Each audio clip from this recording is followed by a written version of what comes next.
بسم اللہ الرحمن الرحیم۔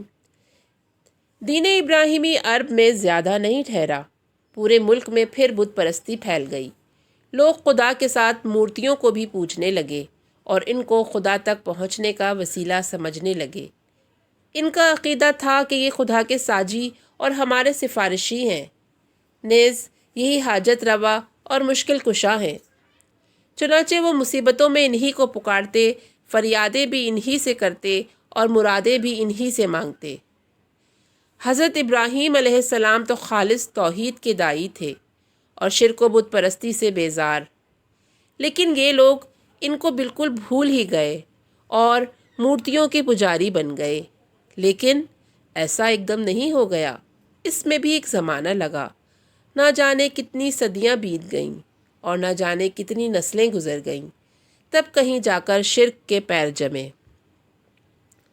یہ شرک آیا کہاں سے؟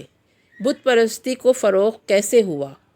بات یہ تھی کہ ابراہیم علیہ السلام اور اسماعیل علیہ السلام سے عربوں کو بے انتہا عقیدت تھی، اور کعبہ چونکہ انہی دونوں کی تعمیر تھی، اس لیے ان کو کعبہ سے بھی بڑی محبت تھی۔ پھر یہ محبت اسی تک محدود نہ رہی، اس کے ارد گرد جتنے پتھر تھے وہ بھی ان کے نزدیک بہت محبوب اور متبرک بن گئے۔ اب اگر وہ مکہ سے باہر جاتے، چاہے روزگار کے لیے چاہے کاروبار کے لیے، تو وہاں کا ایک پتھر بھی ساتھ لے لیتے۔ ان کا خیال تھا کہ اس سے سفر میں برکت ہوگی اور مقصد میں کامیابی۔ پھر بات یہیں تک نہیں رہی، جو لوگ مکہ سے کچھ دور رہتے تھے وہ بھی کعبہ کے پاس سے پتھر اٹھا اٹھا کر لے گئے اور اپنے یہاں نصب کر لیے، اور اب وہ کعبہ کی طرح ان کا طواف کرتے اور حجر اسود کی طرح ان کو بوسہ دیتے۔ اس طرح وہ عقیدہ جس کے خلاف ابراہیم علیہ السلام نے پہم جہاد کیا تھا، عرب میں پھر لوٹ آیا۔ پھر ایک بات اور تھی جس کی وجہ سے یہ عقیدہ اور تیزی سے پھیلا۔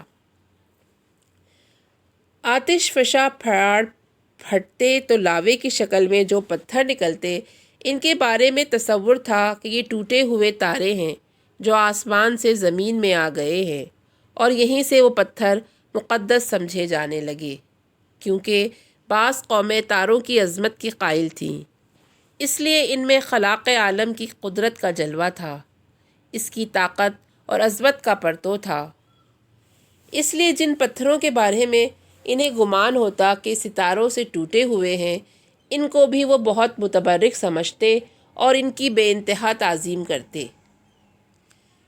پھر عظمت کا یہ تصور اور آگے بڑھا اور ان کی پوجا بھی ہونے لگی۔ نسلوں پر نسلیں گزرتی رہیں، یہاں تک کہ یہ عقیدہ بالکل پختہ ہو گیا۔